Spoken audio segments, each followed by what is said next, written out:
Mm-hmm.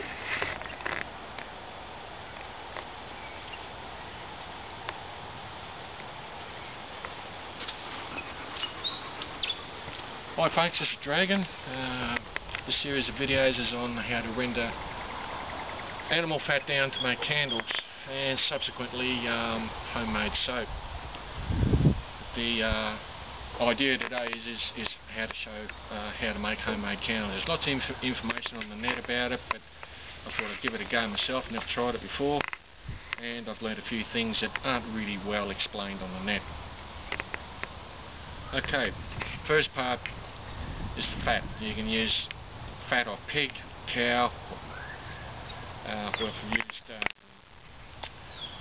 goat fat, you can use lamb fat. I've heard of people using chicken fat, but in a survival situation where whether you're going out to hunt this stuff or you've got homesteading and a survival food source, reliable food source, or a combination of both, fat plays a very important part in a lot of things. Okay, a couple of methods for rendering fat I saw on the net was putting the fat in boiling salty water. Another one was a double boiler, and I thought, well, I tried that the other night. Uses up a lot of fuel, a lot of time, and you're in a situation where you've got to use a lot of fuel. You've got to look at more efficient ways of doing it. Then I had to think about how people cook meat, whether it's on a grill plate, barbecue, roast, whatever. You cook it under the right heat, you get fat flowing off that meat. Bacon's a good example. Okay, so what I did was I rethought it, and this is what I've done. If we can zoom in, what I did was got some fat, chopped it up, diced it up very well. The first part of this series we used the meat mincer.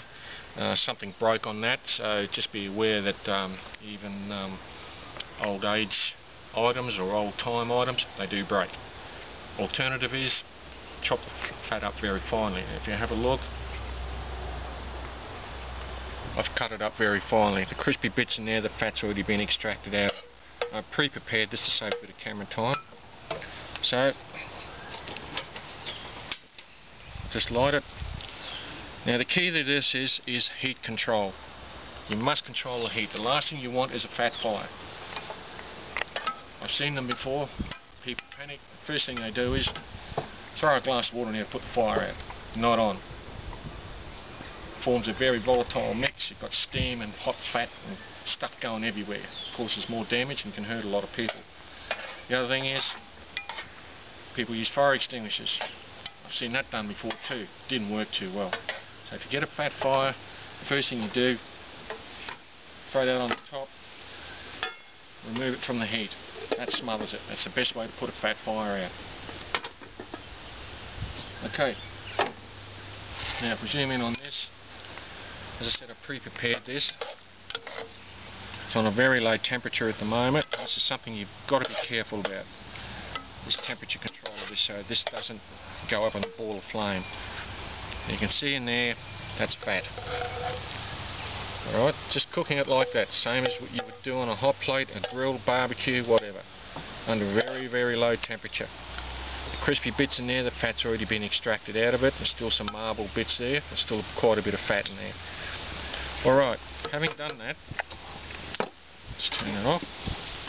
Need a strainer. Also in this basin I've got some water. The idea of the water is when you pour that solution into there, there's still a lot of stuff caught up in the fat. Now fat floats on water. So the idea is that when it goes in there and starts to chill through the chilling process, any sediment that happens to get through this will precipitate into the water. Okay? Alright, ready for the next part.